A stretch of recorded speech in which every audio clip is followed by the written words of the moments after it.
How many of you have gone to sleep one night only to wake up the next morning to find out your partner, in my case, my husband, has been living a double life and you never had a clue? I found out about this on Wednesday, March 18th, 2009. That was the first time that I discovered I was married to someone living a secret double life. And I'm excited to tell the story to you of how it was revealed to me and everything that happened in the ensuing days, months, and years after discovering this.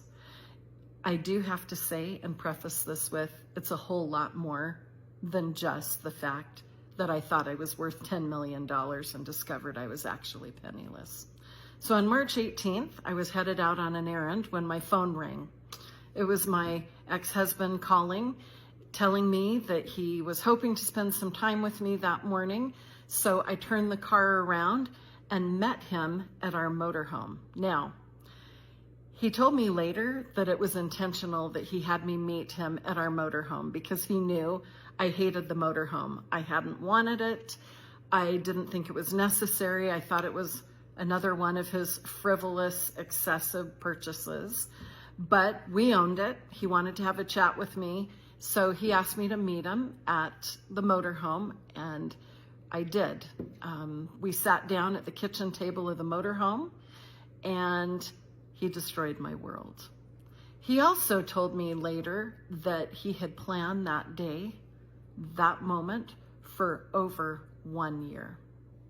So I walk in, I sit down at the kitchen table in the motorhome, and he had been on the phone. He ended his phone conversation, sat down, and told me that he wanted to talk to me about his company, Market Street Advisors. This was his full-time job. It was his investment company that he owned and ran.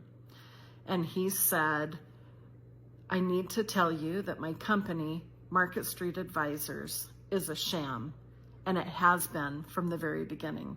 I've actually been running a Ponzi scheme.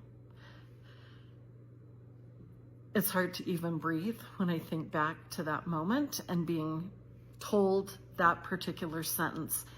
I honestly wasn't too sure what a Ponzi scheme was.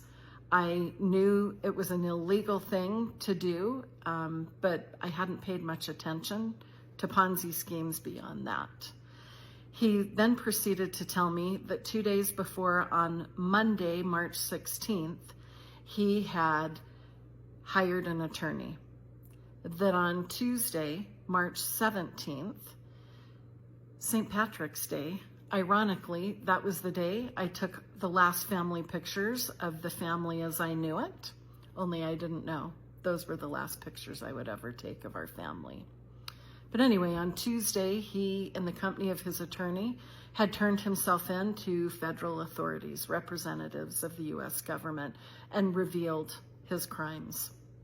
Later that night, while we were gathered at the TV as a family watching American Idol, he got up in the middle of the show, announced that he had to go to a meeting with our church leaders.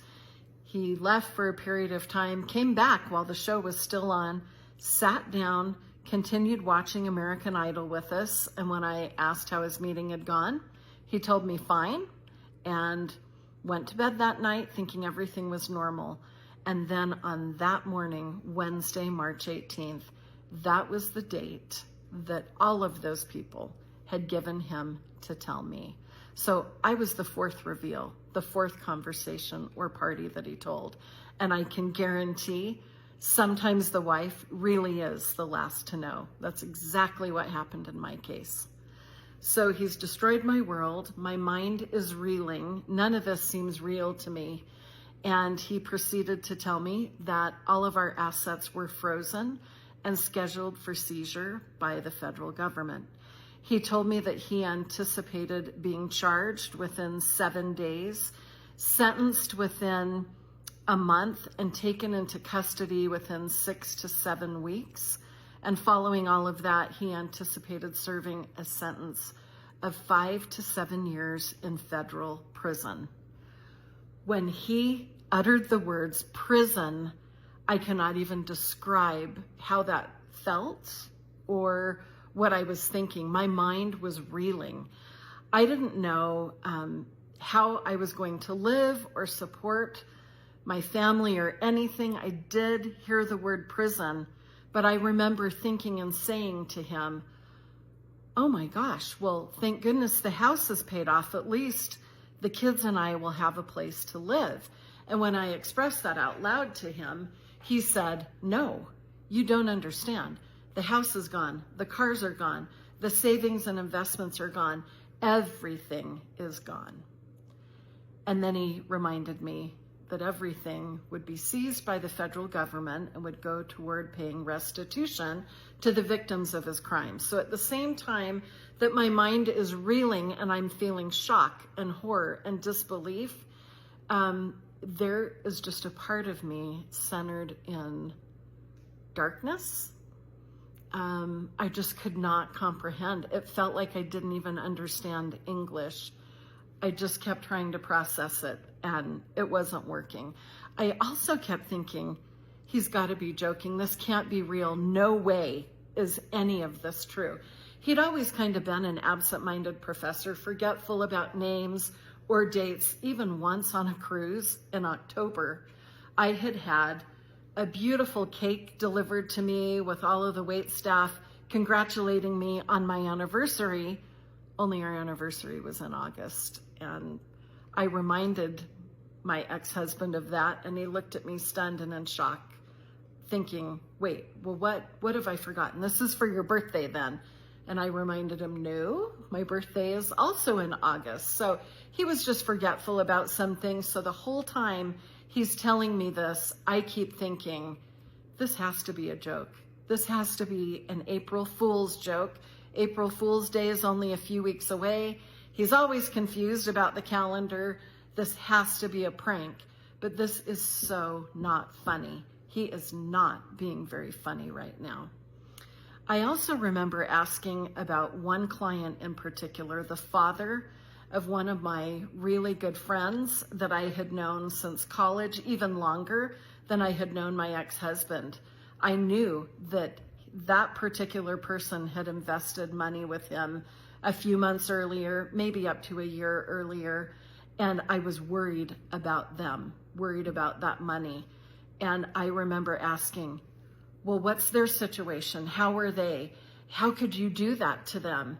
And he assured me they would be fine, that there would be restitution. And then, despite all of that, somehow, despite all of the shock and horror, a small yet insistent voice in my head was strongly speaking to my mind.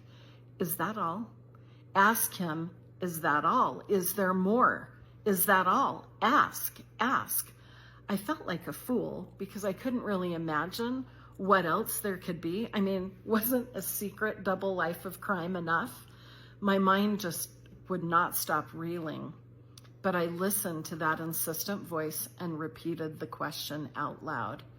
Is that all? I don't know that I was even expecting an answer, but I got one, and it wasn't all.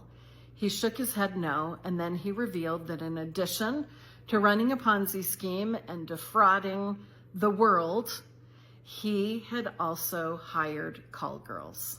Now, if crime hadn't blindsided me enough, for some reason, the infidelity shocked me as much or more than approximately his 15 years of crime. I still think I couldn't believe any of it or comprehend any of it, but then he started to cry. And I'm not sure if I'd ever seen him cry before. And that's when it hit me. This was real. He wasn't joking. My life was suddenly a nightmare. This cannot be happening. This cannot be me. This cannot be my life. It felt like the walls and the world was closing in on me, and I had to get away.